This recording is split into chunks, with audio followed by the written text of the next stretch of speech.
오늘 우리에게 주신 하나님의 말씀은 마태복음 1장 18절부터 25절입니다. 봉독해 드리겠습니다. 예수 그리스도의 나심은 이러하니라. 그의 어머니 마리아가 요셉과 약혼하고 동거하기 전에 성령으로 잉태된 것이 나타났더니 그의 남편은 요셉은 의로운 사람이라 그를 드러내지 아니하고 가만히 끊고자 하여 이 일을 생각할 때에 주의 사자가 현모하여 이르되 다윗의 자손 요셉아, 내 아내 마리아 데려오기를 무서워하지 말라. 그에게 잉태된 자는 성령으로 된 것이라. 아들을 낳으리니 이름을 예수라 하라. 이는 그가 자기 백성을 그들의 죄에서 구원할 자이심이라 하니라. 이 모든 일이 된 것은 주께서 선지자로 하신 말씀을 이루려 하심이니 이르시되 보라, 처녀가 잉태하여 아들을 낳을 것이요 그의 이름은 임마누엘이라 하리라 하셨으니 이를 번역한즉 하나님이 우리와 함께 계시다 함이라. 요셉이 잠에서 깨어 일어나 주의 사자의 분부대로 행하여 그의 아내를 데려왔으나 아들을 낳기까지 동침하지 아니하더니 나음의 이름을 예수라 하니라. 아멘. 오늘이 6월 21일이니까 1년 중 거의 절반이 다 지나갔습니다.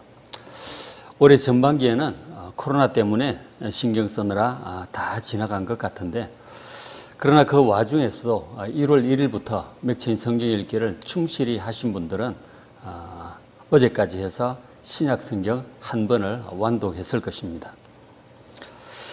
그래서 오늘부터 마태복음 1장 해서 신약 성경 두 번째 읽기가 시작됩니다. 혹시 전반기에 바빠서 충실히 못 읽으신 분들은 오늘부터 새롭게 시작해 보시길 바랍니다. 그러면 연말까지 해서 신약 성경 한번 완독할 수 있을 것입니다. 마태복음 1장은 구약이 끝나고 신약이 시작되는 첫 장으로서 기가 막히게 적합하고 훌륭한 내용입니다. 이 짧은 한 장 안에 구약 성경 전체를 잘 요약을 했고, 그리고 신약의 주인공인 우리의 구원자 예수 그리스도를 잘 소개해 주고 있습니다. 마태복음 1장 1절 보시면 이렇게 시작을 하죠. 아브라함과 다윗의 자손 예수 그리스도의 계보라, 이렇게 합니다.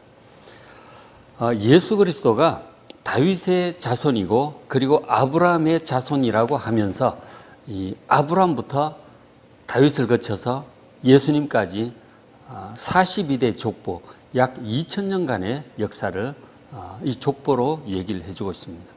그렇게 하다 보니까 자연스럽게 이 짧은 족보 안에 구약 성경 전체를 다 요약해서 언급하고 있는 셈이 되었습니다.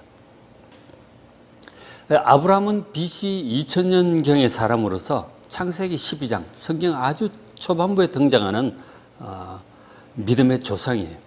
아브라함으로부터 하나님의 백성의 영적인 구원의 역사가 시작되기 때문에 아브라함을 믿음의 조상이라고 그렇게 말합니다.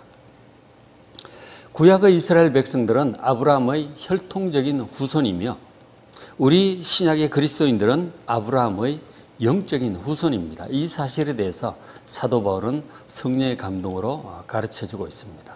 갈라디아서 3장 7절에 그러므로 믿음으로 말미암은 자들은 아브라함의 자손인 줄 알지어다.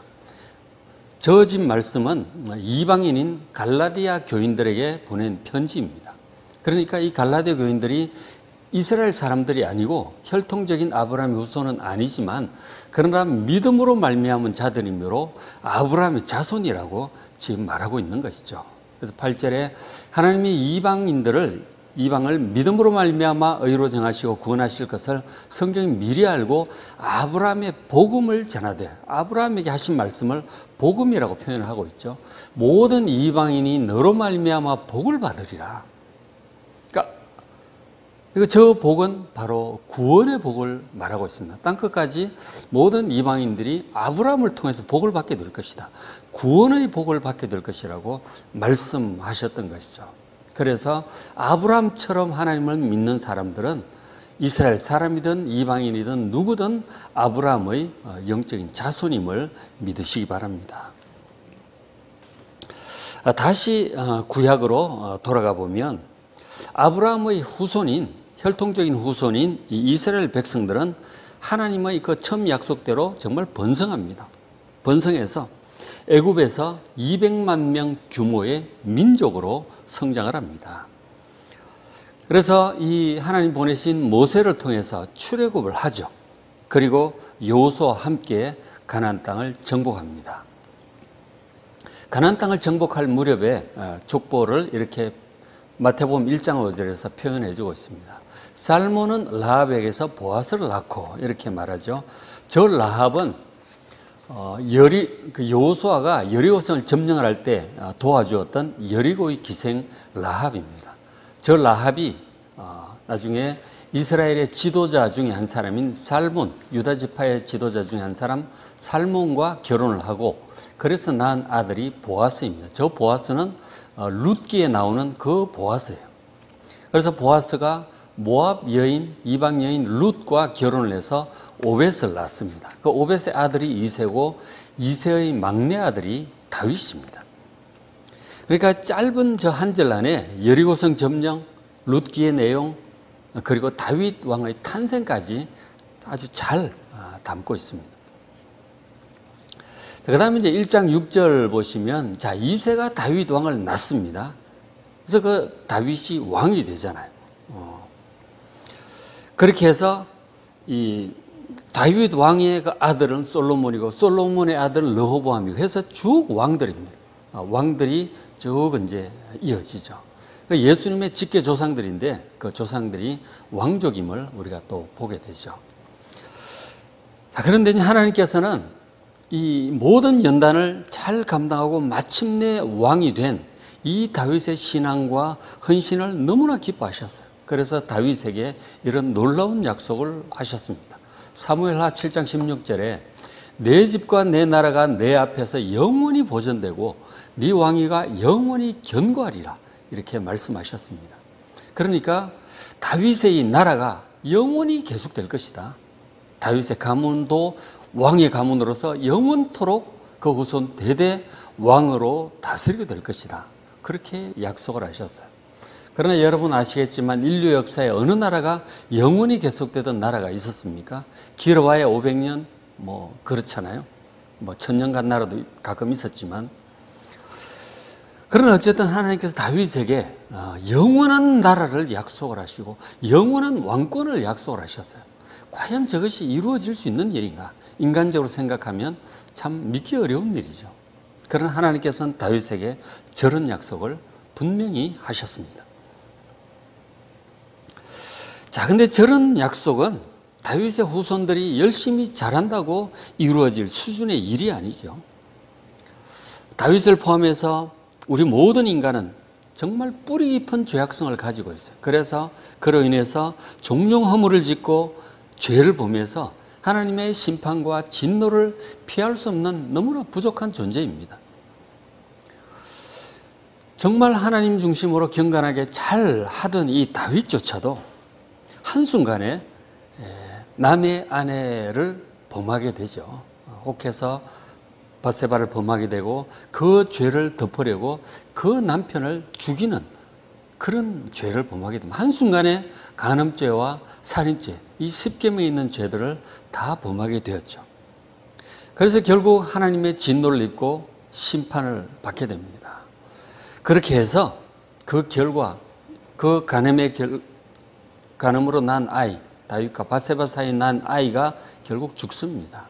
그 아이도 죽고, 그리고 시간이 흐르면서 다윗의 먼저 난 다른 자녀들도 있잖아요. 아들들끼리 아들도 있고 딸도 있는데 다 왕자 공주들이죠. 그 아들이, 그 다윗의 아들이 다윗의 다른 이복 딸이죠. 딸을 강간을 하게 돼요.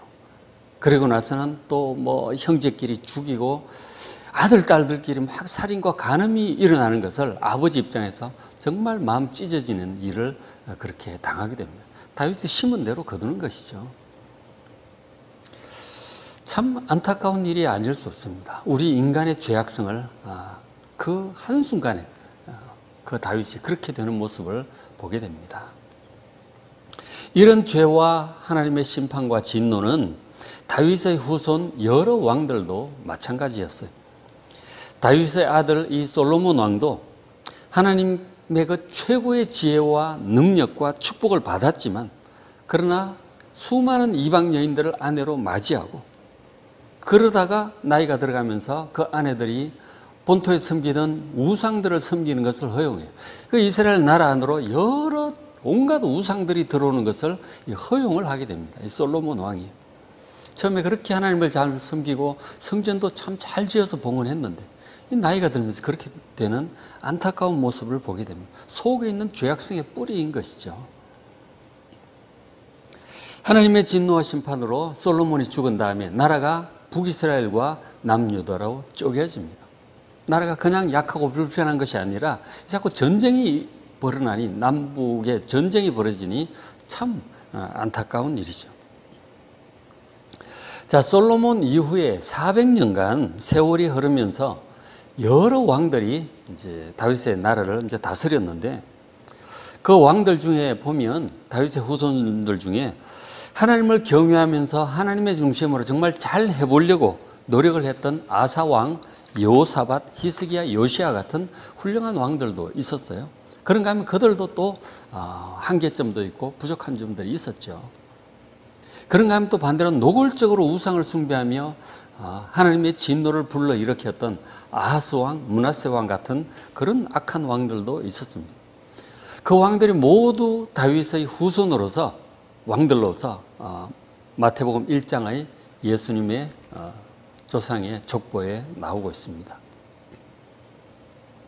자, 이와 같이 다윗과 솔로몬을 포함해서 여러 가지 죄악으로 인해 하나님의 심판과 진노를 당하지 않은 왕이 없었다는 그 사실은 우리 인간의 안타까운 현실이에요.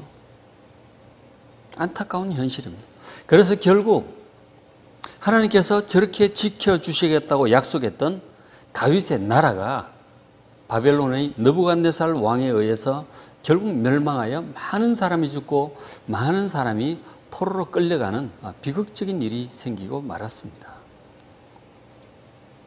자, 하나님께서 저렇게 영원히 지켜주시겠다고 약속을 하셨고, 왕위도 영원히 계속될 거라고 약속을 하셨는데, 도대체 하나님의 약속은 어떻게 된 것일까요? 자, 나라가 망할 무렵에 족보를 이렇게 또 표현을 하고 있습니다. 마태복음 1장 11절에 바벨론으로 사로잡혀 갈 때 요시야 왕이 여고니아와 그 형제들, 왕자들을 낳죠. 그리고 이제 그 바벨론으로 사로잡혀 간 후에 포로로 끌려갔단 말이에요. 간 후에 여고니아 그 왕은 또 스알델을 낳고, 스알델은 스룹바벨을 낳습니다. 스룹바벨이 왕족이죠. 다윗의 후손입니다. 저 스룹바벨이 결국 이제 하나님의 은혜로 나중에 한 70년 후에 나라를 재건하게 될 때 성전 재건을 주도하는 또 인물이 되죠. 자, 나라가 멸망을 하고 포로로 끌려갔는데 하나님께서 이사야 선지자와 예레미야 선지자에게 예고하셨던 대로 세계 역사를 움직이셔서 당시 세계를 지배하던 그 중동 일대를 지배하던 바벨론을 이 페르시아 바사의 고레스 왕이 멸망을 시킵니다. 그래서 그 고레스 왕을 통해서 이스라엘 백성들이 고국으로 예루살렘으로 돌아와서 성전을 재건할 수 있도록 칙령을 반포합니다. 그리고 물질적인 지원도 아끼지 않았죠. 그때 지도자가 이제 스룹바벨이 된 것이죠. 스룹바벨과 또 영적인 지도자 에스라, 그리고 나중에 느헤미야가 또 총독으로 또 부임을 해서 예루살렘 성벽도 재건을 하게 됩니다. 그런 지도자들을 통해서 예루살렘을 다시 재건하셨고, 성전도 재건하셨고, 또 그 사역을 할 때 선지자들인 학계 선지자, 스가랴 선지자를 통해서 백성들에게도 격려하시고 비전도 보여주시고 그렇게 하셨습니다. 자, 그렇게 해서 예루살렘 성전도 재건되고 예루살렘 도시도 어느 정도 다시 번성을 했어요. 그러나 여전히 다윗의 후손인 왕은 세워지지 못했습니다. 그저 제사장 중심으로 나라가 미약하게 지속되어 갔습니다. 그렇게 해서 세월이 또 500년 정도 흘러가는 거예요. 흘러가서 세상은 바사 제국에서 헬라 제국으로, 로마 제국으로 또 바뀌었어요. 그러나 이스라엘 백성들은 여전히 왕도 못 세우고 여전히 연약한 상태였습니다. 과연 하나님께서 하셨던 이 약속, 나라를 영원하게 하겠고 그리고 그 왕위를 영원토록 이어가게 하겠다고 하셨는데 왕도 세워지지도 못했고 나라도 미약한 이런 상황이에요. 그리고 로마 제국의 압제를 받으면서 그렇게 지내고 있습니다. 예수님 태어나시 그때쯤 해서 이스라엘에 왕이 있었는데 그 헤롯 왕이 있었죠. 그 헤롯 왕은 다윗의 후손이 아닙니다. 이스라엘 사람도 아니고 이둠의 사람이라고 했으니까 에돔 족속의 후손인 것이죠. 다윗의 후손 왕위는 여전히 세워지지 못한 상태였어요. 과연 하나님께서 하셨던 저 약속이 어떻게 실현될까요? 우리가 성경을 통해서 좀 살펴봐야 합니다. 그리고 무엇보다도 인간의 그 뿌리 깊은 죄악성으로 인해서 그로 인한 하나님의 심판과 진노는 계속 그런 상황들이 반복되어 가고 있었어요. 지금 뭐 로마 제국 시대가 되었어도 이제 그렇게 된 것이죠. 참 우리 인간의 죄악성, 하나님의 심판과 진노, 이것을 참 안타까운 상황인데 어떻게 이것으로부터 우리가 해결이 될 수 있을까? 이런 상황으로부터 해방될 수 있을까요? 그런 것이 우리 안타까움이죠. 그런데 당시 이스라엘 백성들만 그런 것이 아니라 우리에게도 동일한 그런 죄악성이 우리 속에 있어요. 우리 속에 그런 죄악성이 있고 그래서 하나님의 심판과 진노로 인해서 우리가 살아가면서 평생에 많은 고난을 당하며 살아갑니다. 그리고 지금은 국가적으로도 북한과 관련해서 남북 긴장이 아주 고조되고 있죠. 평화의 집도 폭파하고 이제 그렇게 되었는데, 그리고 세계적으로는 코로나19가 지금 세계적으로 전혀 진정되지 않고 계속해서 감염이 되고 많은 사람들이 죽어가고 있습니다.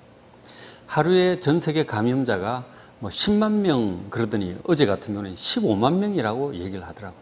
굉장히 하고 또 많은 사람들이 계속 죽고 있습니다. 자, 이런 것들이 결국은 따지고 보면 우리 속에 있는 그 죄악성과 관련, 뿌리 깊은 죄악성과 하나님의 심판과 관련되어 있습니다.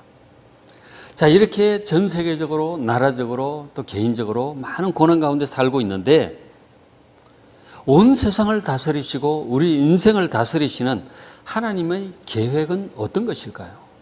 2000년 전에 이스라엘 백성들도 그렇게 연약한 가운데 로마의 압제를 당하면서 그렇게 지내고 있는데 하나님의 계획은 과연 어떤 것일까요? 2000년 전에 이스라엘 백성들의 상황이나 지금 우리의 상황, 세계적인 상황이 다르지 않을 것입니다. 온 세상을 다스리신 하나님의 섭리를 우리가 바라보고 있는데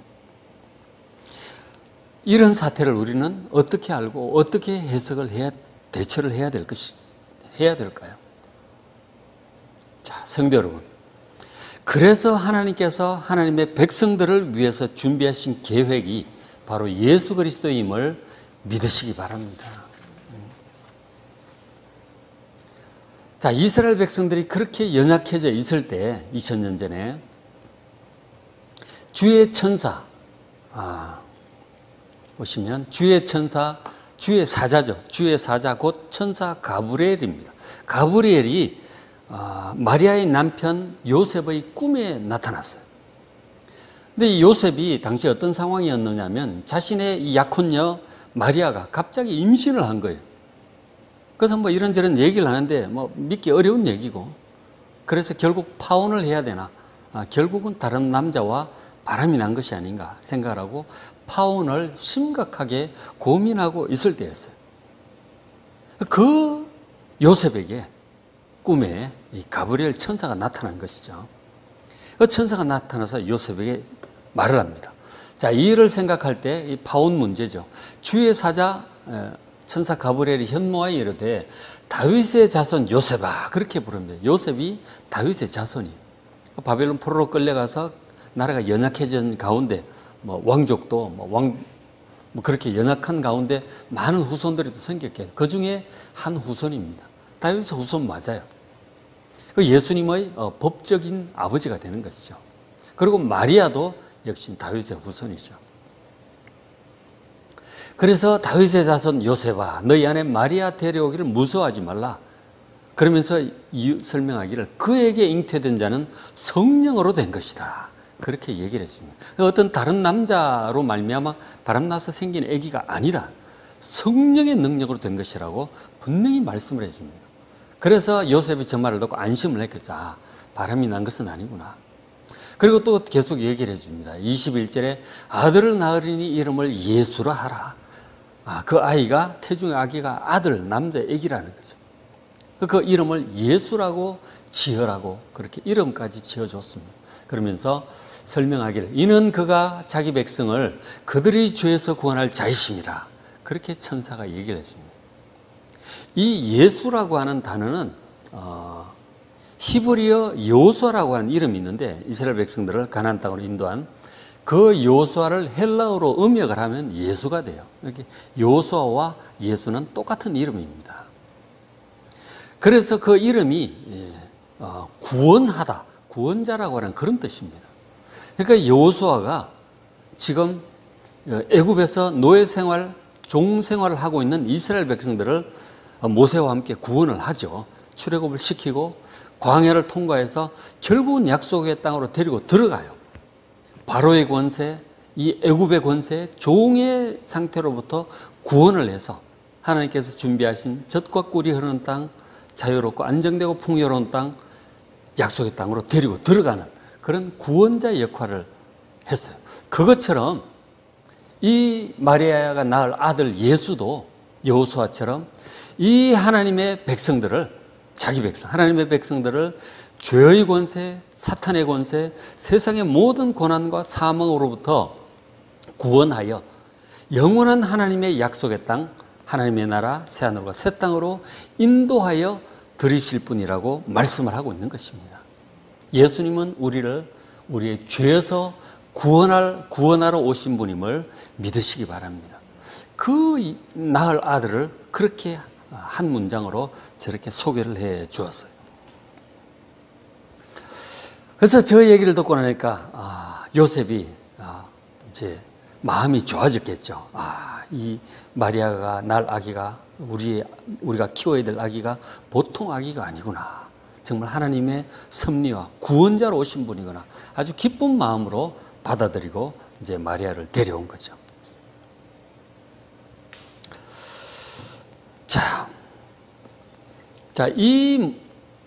그래서 1장 22절 이 모든 일이 된 것은 주께서 선지자로 하신 말씀을 이루려 하심이니, 이것은 지금 마태복음을 쓰고 있는 마태가 설명을 하고 있는 거예요. 이 사건을. 그러니까 처녀 탄생하게 된 이 사건 자체가 바로 선지자로 하신 말씀을 이루려 하십니다. 그렇게 얘기를 해줍니다. 예수님의 탄생은 여러 선지자들에게 예언을 통하여 이미 예고된 바 여러 가지 예언이 되었었는데 바로 그 일을 하나님께서 이제 이루신다는 것입니다. 그러면서 23절 말씀하시기를 보라, 처녀가 잉태하여 아들을 낳을 것이요 그의 이름은 임마누엘이라 하리라. 그렇게 예언을 한 바 있습니다. 바로 이사야 선지자를 통하여 예언한 그 말씀이죠. 임마누엘이라는 뜻은 이를 번역한 적 하나님이 우리와 함께 계시다 함이라, 이런 뜻이죠. 먼저 이제 처녀 잉태를 말씀을 하셨는데, 예수님은 선지자 이사야가 예언한 대로 처녀의 몸을 통해서 태어난, 남자의 도움 없이 처녀 탄생으로 태어난 인류 역사의 유일무이한 분이십니다. 그런데 저 처녀라는 히브리어 단어 알마가 젊은 여자, 꼭 처녀일 수도 있고 젊은 여자라고 하는 그런 뜻을 가지고 있기 때문에 저것은 꼭 처녀는 아니다, 그렇게 얘기를 하는 사람들이 있습니다. 그러나 저 알마를 헬라어로 번역한 그 단어 잠깐 기억이 안 나는데, 그 헬라 단어는 명백히 처녀라는 단어를 쓰고 있어요. 70인역에. 그리고 그것을 지금 마태복음 1장에서 사용을 하고 있는 것이죠. 명백히 처녀라고 하는 헬라어 단어를 지금 쓰고 있습니다. 그리고 무엇보다 지금 마태복음 1장이 지금 이 약혼자 이 요셉과의 관계에서 얘기하면서 아기를 낳기까지 동침하지 아니하였다고 명백히 처녀의 몸으로 태어난 아기라고 분명히 말씀을 하고 있는 것이죠. 그래서 이 처녀의 몸에서 태어난 이 예수님이 성경에 기록된 예언된 메시아라고 하는 가장 강력한 증거 중에 하나인 것입니다. 그래서 여러분 말씀 그대로 믿으시고 예수님이 처녀의 몸에서 탄생한 유일한 분 바로 메시아시구나 라는 사실을 분명히 의심 없이 믿으시길 바랍니다. 하나님께서 아브라함에게도 이제 자녀를 허락을 하셨는데 아브라함이 100세가 되도록 아들을 낳지 못하잖아요. 아내가 90세가 되도록. 그런데 하나님께서 더 이상 아기를 낳을 수 없는 생리를 끝난 그 사라를 통해서도 생명의 능력으로 아기를 낳게 하셨어요. 그러니 처녀의 몸에서 얼마든지 아기를 낳게 할 수 있는 분이 하나님임을 믿으시기 바랍니다. 처녀 탄생이 바로 메시아의 가장 중요한 표시 중에 하나인 것입니다. 그리고 이제 이사야 선지자가 또 저 23절의 말씀은 바로 이제 이사야 7장 14절에 있는 이사야의 예언이죠. 그러므로 주께서 친히 징조를 너에게 주실 것이라. 보라, 처녀가 잉태하여 아들을 낳을 것이요 그의 이름을 임마누엘이라 하리라. 그렇게 예언을 했습니다. 그러니까 지금 메시아의 또 다른 이름이 임마누엘이라고 그렇게 예언을 한 것이죠. 지금 아까 가브리엘 천사를 통해서 예수라고 이름을 그렇게 지었는데 이사야 선지자는 예언하기를 그 이름을 임마누엘이라고 그렇게 했습니다. 예수님의 또 다른 이름이 임마누엘인 것이죠. 임마누엘이라는 말은 히브리어로 임이라는 말이 영어로 위드입니다. 우리와 위드, 함께. 누는 우리, 엘은 하나님. 하나님과 함께. 하나님께서 우리와 함께 하신다. 이제 그런 뜻이죠. 자, 그런데 하나님이 우리와 함께 하신다. 여러분 쉽게 생각하지만 그것이 쉬운 일이 아닙니다. 무슨 뜻이냐면 하나님은 지극히 거룩하신 분이고 우리는 죄 가운데 살기 때문에 우리가 이 거룩하신 하나님을 감히 대면하여 만날 수도 없고 함께 있을 수 없습니다. 구약의 출애굽기 19장 보면 하나님께서 이스라엘 백성들 200만 백성들이 시내산 기슭에 이제 도달을 했을 때 그들에게 3일간 준비시키시고 친히 산 위로 강림을 하십니다. 산 위 불 가운데서 공중에서 직접 말씀을 하셨어요. 그 내용은 십계명인데 십계명을 하나님의 음성으로 직접 들은 이스라엘 백성들이 너무너무 두려워합니다. 그래서 더 이상 하나님께서 말씀하시지 말게 하소서, 우리가 죽을까 하나이다. 그렇게 두려워합니다. 하나님의 음성만 들어도 두렵습니다. 이사야 선지자도 성전에서 기도하다가 환상 중에 하나님의 그 발치 옷자락을 보게 돼요. 너무너무 두려워합니다. 이제 내가 하나님을 배웠으니 죽을 것이다. 그 두려움을 느낍니다. 하나님께서 또 그렇게 죽지 않게 하셨죠. 그 하나님을 우리가 직접 뵙는다는 것은 너무너무 두려운 일입니다. 그런데 우리가 어떻게 하나님과 함께 거할 수 있겠어요? 하나님께서 우리와 함께 하시길 원하시지만 우리가 감당을 못하는 것이죠. 이스라엘 백성들이 출애굽을 해서 지금 약속의 땅으로 가야 되겠는데 하나님께서 친히 그 가운데 이스라엘 백성들 가운데 임재하셔서 그들을 좀 데리고 약속의 땅으로 인도하셔야 되겠기에 그들과 함께 거하시기 위해서 성막을 지으라고 하셨습니다. 하나님께서 함께 하기를 원하시는 거죠. 그런데 하나님은 너무나 거룩하시고 우리 영광 중에 계시는데 우리는 죄 가운데 있어서 함께 도대체 거할 수가 없는 거예요. 그랬다간 죽을 것 같으니까. 그래서 하나님께서 성막을 이렇게 지으라고 하셨습니다. 백성들 한가운데 하얀 세마포로 휘장을 쳐서 땅을 구분을 하고 그 안에 성소와 지성소를 준비하고 그 안에 성소 안에 이제 하나님의 임재할 곳인 그 법궤와 법궤 위에 시연좌 은혜의 보좌를 설치하게 하셨어요. 그곳에서 하나님께 임재하시겠다고 말씀하신 것이죠. 그러니까 하나님을 만나려면 대제사장만 그곳에 들어갈 수 있는데 성막 안으로 들어가서 번제단에서 하나님께 번제를 드리고 물두멍에 가서 손을 깨끗하게 씻고 분향단에 분향을 하고 피를 가지고 그 다음에 이제 지성소 안으로 들어갈 수 있는 거예요. 하나님을 만난다고 하는 것은 너무너무 어려운 일이에요. 하나님의 거룩함과 우리의 죄 때문이죠. 그래서 하나님께서 우리와 함께 하시기 위해서 하나님께서 어떻게 하셨느냐? 우리와 똑같은 사람으로 오기로 하신 거죠. 삼위일체 중 한 분이신 아들 예수 그리스도 외아들을 사람으로, 우리와 똑같은 사람으로 태어나게 하셨어요. 그리고 하나님께서는 그 사람 안에, 하나님의 아들 안에 거하신 거죠. 그러니까 우리 사람을 만나기 위해서, 함께 이렇게 얼굴을 마주보고 대화할 수 있기 위해서는 우리와 똑같은 사람의 형상을 입고 오셔야만 했던 것입니다. 그렇게 해서 오신 분이 하나님의 아들 예수님임을 믿으시기 바랍니다. 그래서 예수님의 또 다른 이름이 임마누엘이에요. 하나님이 우리와 함께 하시기 위해서 사람이 되어서 그렇게 오신 것입니다. 정말 좋은 분 아니십니까, 하나님? 하나님이 우리와 함께 하기 위해서 저 성막 가지고도 부족한 거예요. 더 좋은 방법으로 직접 사람이 되기로 하신 것입니다. 그래서 우리와 이렇게 가까이서 대면해서 대화하기를 원하셨던 것이죠. 그래서 이 예수님의 제자들은 그 하나님의 아들 예수님과 대면하여 함께 얼굴을 보고 함께 식사도 하고 함께 전도도 하고 그렇게 했던 거예요. 그렇게 하시다가 3년간 하시다가 우리의 모든 죄를 지시고 대신 십자가에서 형벌을 받고 받으셨어요. 그리고 죽으셨죠. 그리고 죽음을 이기고 부활하시고 승천하신 다음에 성령을 보내주셨습니다. 보혜사 성령을요. 그리고 보혜사 성령 안에서 임재하셔서 그 사도들, 제자들, 모든 그리스도인들 심령 가운데 성령을 보내주시고, 그리고 그 안에 예수님도 영으로 임재하시고 하나님 아버지께서도 영으로 임재해 오신 것입니다. 삼위 하나님께서 우리와 그렇게 함께 하기 위해서 예수님을 보내셨고, 예수님의 속죄 사역을 통해서 성령께서 오셔서 우리 안에 임재하실 수 있게 된 것입니다. 이 예수님이 바로 그래서 임마누엘이에요. 우리와 함께 하시는 하나님. 얼마나 감사한지 모릅니다. 기적과 같은 은혜죠. 예수님께서 죽으시기 전날 밤 이렇게 얘기를 하셨죠. 내가 아버지 안에 가고 아버지께서 내 안에 계심을 믿어라.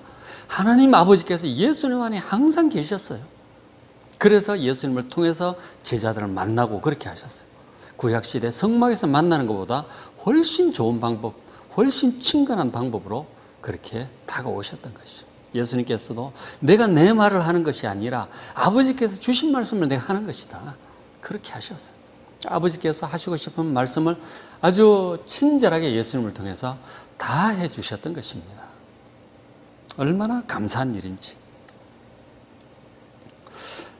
자, 말씀을 마무리합니다. 성도 여러분, 우리가 구약 내내 보았고, 그리고 우리 인생에서도 자주 보고 느끼듯이 우리 속에 뿌리 깊은 죄악성이 있어요.